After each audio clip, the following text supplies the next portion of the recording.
तो ये स्टोरी थोड़ी सी डिफरेंट है क्योंकि इसमें है murder, mystery and romance. Mostly मैं लव स्टोरी वाली कहानी को एक्सप्लेन नहीं करता क्योंकि मेरी voice mostly crime, suspense and thrill को ज्यादा मैच करती है। But this story I think it deserves it कि मैं इसे एक्सप्लेन करूं। कहानी का प्लॉट बेस्ड है एक मौत पर जो कि होती है एक हाइकर की, उम्र 53 साल, जिसकी मौत का अनुमान अभी के लिए लगाया जाता है पहाड़ से गिरना। पर उसकी मौत सच में गिरने की वजह से हुई या किसी और ही वजह से, इस बात का पता अभी पुलिस को लगाना है। जो पर्सन मरा होता है उसकी एक वाइफ होती है, पर उसकी उम्र को देखकर पुलिस को लगता है कि वो उसकी बेटी होगी और इस लेडी का नाम होता है सियो रे, जिसे एक तरह से बिल्कुल भी अफसोस नहीं होता अपने हस्बैंड के मरने का। और यहाँ तक तो वो ये भी कहती है कि वो खुश है कि उसके हस्बैंड की मौत वैसे ही हुई जैसे कि वो चाहता था। साथ ही इसकी बॉडी पर भी ढेर सारे निशान होते हैं अलग अलग जगह पर, जैसे कि उसके साथ मारपीट की गई हो। साथ ही उसकी बॉडी पर भी एक टैटू बना होता है जो कि सिंबलाइज करती है कि वो की डू सू की प्रॉपर्टी है।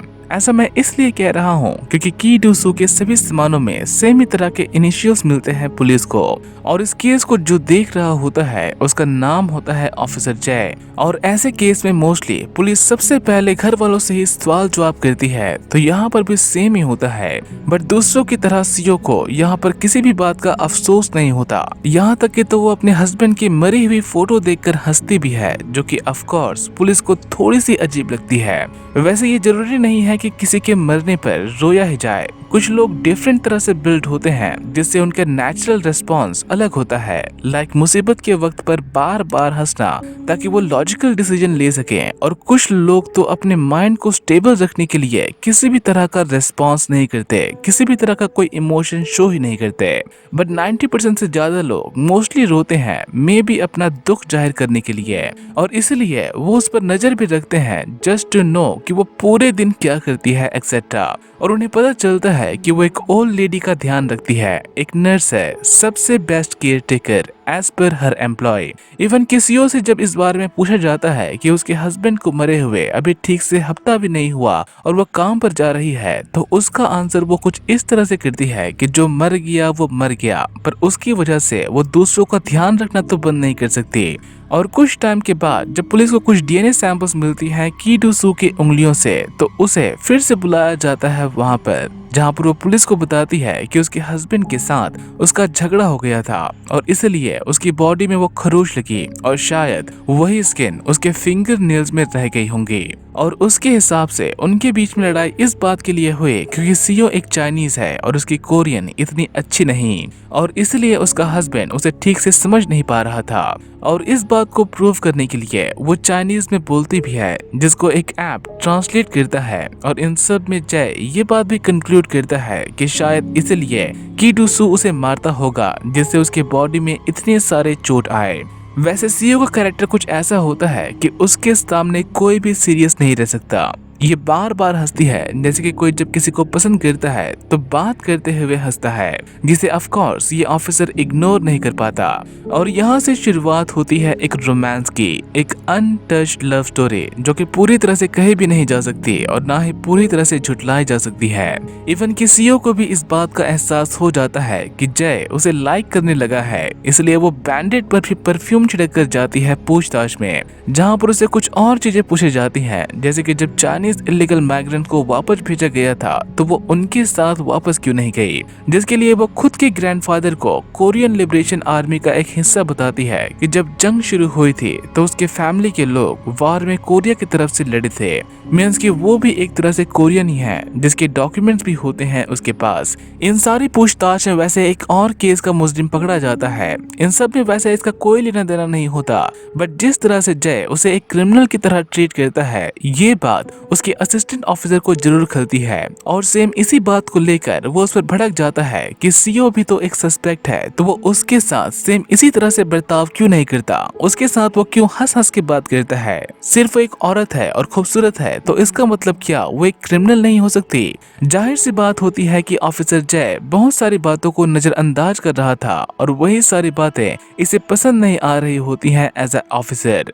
तो वह जय पूरी तरह से सीओ को सस्पेक्ट के लिस्ट से बाहर भी नहीं निकालता और उसका पीछा करने लगता है, उसे फॉलो करने लगता है और इन सब में वो कार में ही सो जाता है उसके घर के बाहर। और जब सीओ उसे अपने घर के बाहर सोता हुआ देखती है अपने कार में, तो वो उसका फोटो खींच लेती है अपने फोन से और उसके उठने पर कहती है गुड मॉर्निंग। जो कि ऑफ कोर्स काफी क्यूट होता है क्योंकि कोरियन के मुंह से आप इतनी क्लियर इंग्लिश नहीं सुनते। और सेम यही गुड मॉर्निंग वाला कीड़ा इसके सर पर चढ़ जाता है और वो पूरे दिन अपने ऑफिस में सबको गुड मॉर्निंग कहता फिरता है। और कुछ टाइम में सीओ को भी पता चल जाता है कि जय उस पर नजर रख रहा है, इसलिए ये इंटेंशनली कुछ ऐसी चीजें कहती है जो कि जय को उसकी तरफ और भी खींचती है, जो कि इसे बहुत ही अच्छे से पता होता है। और कुछ टाइम बाद जय का असिस्टेंट सीओ के अगेंस्ट एक सबूत लेकर आता है, बट इस केस के लिए नहीं बल्कि किसी दूसरे केस के लिए जिसमें उसने अपनी ग्रैंडमा को मारा था, मे बी चाइना में। और इसी के बारे में जब जय उससे पूछने के लिए जाता है तो सीओ इस बात का रीजन बताती है कि उसकी ग्रैंडमा ने उससे रिक्वेस्ट की थी कि वो हॉस्पिटल में उस तरह से और जीना नहीं चाहती। साथ ही वो इस केस के रिगार्डिंग भी उसे कई तरह के लेटर्स दिखाती है जिसमें किसी ने उसके हस्बैंड को धमकी भरे लेटर्स भी भेजे होते हैं कि वो चाइनीज इमिग्रेंट से रिश्वत लेता है और उन्हें इलीगली कोरिया में रहने में हेल्प करता है। और यही सारी बातें अगर पब्लिक में आई तो ना सिर्फ उसकी नौकरी जाएगी बल्कि उसका सब कुछ छिन जाएगा। और सीओ इन सारी बातों को छिपाने के लिए सिर्फ एक बात कहती है कि उसके हस्बैंड ने सुसाइड की ताकि वो इस बारे में और ज्यादा इन्वेस्टिगेशन ना करे। साथ ही जय पर प्रेशर भी होता है कि वो जल्दी से जल्दी इस केस को सॉल्व करे, इसलिए वो भी यही सुसाइड वाली बात बताकर इस केस को क्लोज कर देता है। पर उसका साथ ही इन सब को नहीं मानता और सीओ के घर जाकर बवाल मचा देता है वहाँ पर। वैसे यहाँ पर क्या हुआ ये बात पता नहीं होता, बट सीओ के हिसाब से उसने शराब के नशे में ये सब किया और इन सब की रिपोर्ट सीओ ना लिखवाए, इसलिए जय वहीं पर रुककर साफ सफाई करता है जो कि उसके ऑफिसर ने मचाई। साथ ही वो उसे उसके हस्बैंड का सामान वापस भी लौटा देता है क्योंकि अब ये सस्पेक्ट के लिस्ट से बाहर हो चुकी होती है। और यहाँ से लव स्टोरी कहो या फिर कुछ और, पर इन दोनों के बीच में सब कुछ शुरू हो जाता है। जय उसका दोस्त से बढ़कर ध्यान रखता है और ये भी कुछ ज्यादा है उसकी केयर करती है। इन दोनों के बीच में वैसे कुछ भी फिजिकल नहीं होता, बट स्टिल हर एक मोमेंट बस ऐसा लगता है कि अब वही सब होगा। ये लवर की तरह अलग अलग जगह पर घूमने के लिए भी जाते हैं, अपनी फीलिंग शेयर करते हैं और सारे सीक्रेट्स भी जो कि शायद ही उन्होंने किसी को बताए होंगे। एटलीस्ट जय तो ऐसा ही करता है। बट एक दिन कुछ ऐसा होता है जो कि अनएक्सपेक्टेड था। जय सीओ से मिलने के लिए उस लेडी के घर जाता है जहाँ पर वो केयर टेकर की तरह काम करती है। सीओ यहाँ पर अभी आई नहीं होती, इसलिए ये वहीं पर रुककर उस लेडी से बातें करने लगता है, उसका हाल चाल जानने लगता है। अब इस बीच में ये लेडी अपना फोन यूज करती है गाना सुनने के लिए और सीरी को अपना फेवरेट गाना प्ले करने के लिए कहती है, जो कि उसका फोन ऐसा नहीं करता। और सेम इसी इशू को देखने के लिए जब जय उसका फोन देखता है तो वो देखता है कि बहुत सारे ऐप्स बैकग्राउंड में चल रहे हैं और इसलिए वो उन सब को एक एक करके बाहर निकालता जाता है और उसकी नजर पड़ती है स्टेप काउंटर ऐप पर, जिसमें डेट होती है मंडे की 26 अक्टूबर 2020 और उस ऐप में स्टेप्स रिकॉर्ड होते हैं 138। ये बात इंपॉर्टेंट इसलिए होती है क्योंकि वो लेडी 10 साल से अपने घर से बाहर नहीं गई, तो ये 138 कदम कौन चला उसके फोन को लेकर। और जय के दिमाग में आता है कि सेम ऐसा ही फोन सीओ के पास भी था, मतलब कि उसके हस्बैंड की मौत में कुछ तो झोल हुआ है। इसलिए वो उस बिल्डिंग के कैमरा को चेक करता है जहाँ पर सिर्फ आने जाने के रास्ते में सीसीटीवी कैमरा लगे होते हैं, बट पीछे की तरफ कोई भी सीसीटीवी फुटेज नहीं होती।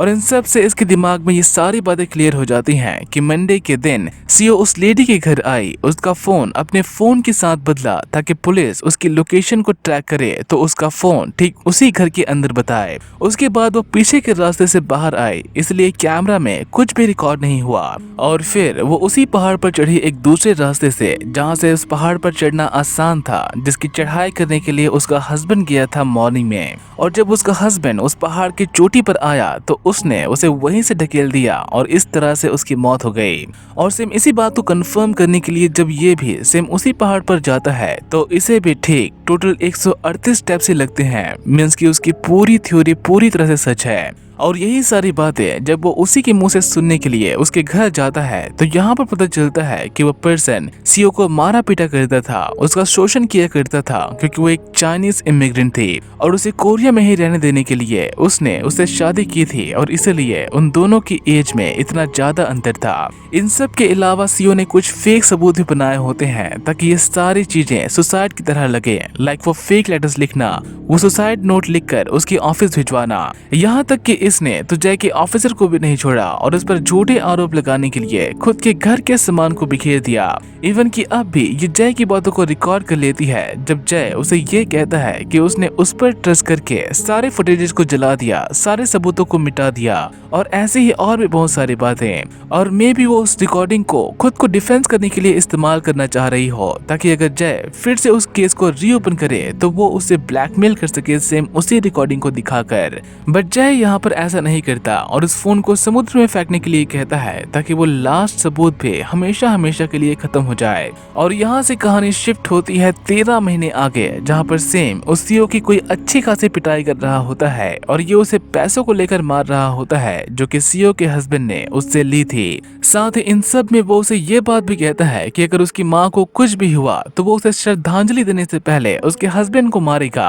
और उसके बाद ही वो उसका क्रियाक्रम करेगा। और इन सब में हम ये भी कह सकते हैं कि सीओ अभी भी एक नर्स का काम कर रही है जो कि शायद उसकी माँ का ध्यान रखती है। और कुछ दिन बाद सीओ अपने हस्बैंड के साथ शिफ्ट होती है लीपो नाम के शहर में, जहाँ पर जस्ट कुछ दिन पहले जय भी शिफ्ट हुआ होता है अपने वाइफ के साथ। ये सारी बातें सिर्फ एक कोइंसिडेंस होती हैं कि वो दोनों एक ही जगह पर हैं। बट जब सीओ का ये वाला हस्बैंड भी मरता है तो ये सारी बातें जय को कोई कोइंसिडेंस नहीं लगती। सीओ ने पहले भी अपने हस्बैंड को मारा होता है और जब उसका ये वाला हस्बैंड मरता है तो जय को लगता है कि उसने लीपो में आकर अपने हस्बैंड को इसलिए मारा ताकि वो इस केस को भी दबा दे, जो कि वो ऐसा बिल्कुल भी नहीं करेगा। वैसे इस केस की भी पॉइंट टू पॉइंट इन्वेस्टिगेशन चलती है और पूछताछ भी होती है, बट इस बार जय उस पर बिल्कुल भी रहम नहीं करता और उसकी सुई सिर्फ एक बात पर आकर टिक जाती है कि उसने अपने हस्बैंड को क्यों मारा। वैसे इसके न्यू हस्बैंड को चाकू से मारा गया होता है जिसकी लाश पुलिस को पुल में मिलती है। साथ ही उस पर्सन पर कर्जा भी होता है, उसे जान से मारने की धमकी भी दी गई होती है। तो इस तरह के पर्सन से सीओ क्यों शादी करेगी? साथ ही आसपास के लोगों से जब पुलिस पूछताछ करती है तो उनके हाथ एक कपल लगता है जिन्होंने सेम उसी जगह पर फोटो खींची थी और उस फोटो में एक वुमेन कुछ फेंकती हुई दिख रही होती है समुद्र में। और सेम इसी बात को जानने के लिए जब जय सीधा सीओ से मिलने के लिए जाता है कि उसने क्या चीज समुद्र में फेंका तो वो उसे स्टार्ट में तो अभी के लिए कुछ भी नहीं बताती, बट जब उसके अगेंस्ट सबूत मिलते हैं तो वो फाइनली सच बताती है कि जब वो वॉक पर से वापस आए तो उसने अपने हस्बैंड को पूल में मरा हुआ देखा। पूरा पूल खून से लाल था, इसलिए उसने पानी को रिलीज कर दिया ताकि जय ये सब कुछ देखकर डर न जाए। दरअसल जब जय उसके साथ था पिछली वाले केस में तो उसने अपनी वीकनेसेस के बारे में उसे बताया था कि वो खून नहीं देख सकता और इसलिए उसने खून से लाल पानी को रिलीज कर दिया। उसे सीढ़ियों पर बैठाकर बाकी का खून भी साफ कर दिया और एंड में उसने अपने कपड़े जला दिए ताकि अगर किसी ने उसे देखा हो तो वो उसे पहचान न सके। पर इन सब में वो ये बात बिल्कुल भी नहीं कहती कि उसी ने अपने हस्बैंड को मारा था। इसलिए जय उसका लाई डिटेक्टर टेस्ट करवाता है जिसमें वो क्लियरली बाहर निकल जाती है कि उसने सच में अपने पति होशिन को नहीं मारा। इसलिए पुलिस उन लोगों को पकड़ने लगती है जिससे उसके हस्बैंड ने पैसे लिए थे, जिसमें से इस आदमी ने तो सीओ को धमकी भी दी थी कि वो उसके हस्बैंड को मार देगा अगर उसकी मॉम के साथ कुछ भी हुआ और उसको मारने के बाद ही वो अपनी मॉम को श्रद्धांजलि देगा। और पुलिस भी इसे तब पकड़ती है जब वो अपनी मॉम को श्रद्धांजलि दे रहा था, मतलब कि हो सकता है कि इसी ने उसे मारा हो। बट ये अभी के लिए ऐसी बातें जरूर कहता है जो कि इसे एक तरह से प्राइम सस्पेक्ट जरूर बनाती है। और एक दिन सीओ जय को किसी पहाड़ पर बुलाती है किसी काम से और ये डरते भागते हुए जब ये वहाँ पर जाता है कि कहीं वो वहाँ से कूदकर सुसाइड न कर ले, तो वो वहाँ पर सुसाइड करने के लिए नहीं बल्कि अपने ग्रैंडमा की अस्थियों को वहाँ पर बिखेरने के लिए बुलाती है कि उसकी ग्रैंडमा चाहती थी कि उसकी अस्थियों को उन पहाड़ों पर बिखेरा जाए जहाँ पर वो हमेशा से जाना चाहती थी। जिसके एंड में वो जय को गले लगाती है, उसे किस करती है और खुद का वो फोन देती है जो कि उसने 13 महीनों से संभाल कर रखी थी और उसे कहती है कि ये फोन उसकी हेल्प करेगी इस केस को समझने में। इन सब में वैसे जय का रिलेशन उसकी वाइफ के साथ खराब हो जाता है क्योंकि जय के फोन में दो बार उस पर्सन का फोन आया था जिसकी मौत हुई थी। साथ ही उस पर शक भी करती है कि उसके हस्बैंड का उस सीओ के साथ चक्कर चल रहा होगा और इसलिए उन दोनों ने एक साथ मिलकर उस पर्सन को मार दिया और इसलिए जय की वाइफ उसे छोड़कर चली भी जाती है। बट इन सब में ये बात जरूर सामने आती है कि सीओ के हस्बैंड ने उसे कॉल किया था और वो भी ठीक मरने से पहले।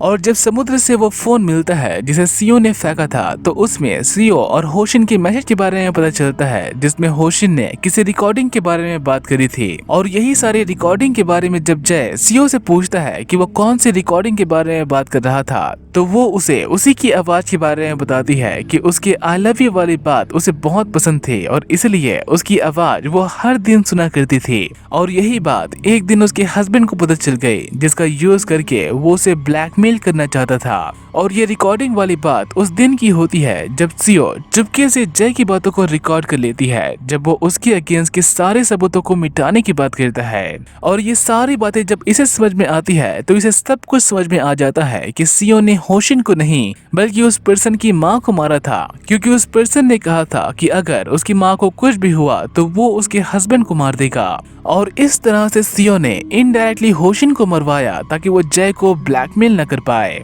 और सेम वही रिकॉर्डिंग वाला फोन वो उसे देकर सुसाइड करने के लिए जाती है बीच पर और बीच पर ही एक गड्ढा खोदकर उसमें बैठ जाती है ताकि दिन ढलने पर पानी चढ़े और उस गड्ढे में पानी भरने से उसकी मौत हो जाए। ये वाला सीन वैसे काफी ड्रामेटिक होता है क्योंकि एक तरफ हम सीओ की सांसों को टूटते हुए सुनते हैं तो वहीं दूसरी तरफ जय सेम उसी को ढूंढने के लिए हर तरफ आवाज लगाता हुआ भागता है। और जब दिन पूरी तरह से ढल जाता है तो सीओ उसी बीच में दफन हो जाती है रेत और पानी के बीच और ये स्टोरी हो जाती है खत्म। हालांकि सीओ एक क्रिमिनल थी, इंडीड उसने एक पर्सन को मारा बट उसने ये सब कुछ खुद को बचाने के लिए किया अपने पहले वाले हस्बैंड को मारकर। बट दूसरी मौत उसने अपने लवर को बचाने के लिए किया जिसमें उसने एक इनोसेंट पर्सन की जान ली। इसलिए वो अपने आप को भी सजा देती है खुद की जान लेकर ताकि उस इनोसेंट पर्सन को इंसाफ मिले और ये स्टोरी हो जाती है खत्म। तो आपको ये स्टोरी कैसी लगी? Do tell me your thoughts in the comment. जल्द ही मिलते हैं एक और वीडियो में एक और स्टोरी के साथ। Till then subscribe my channel for more.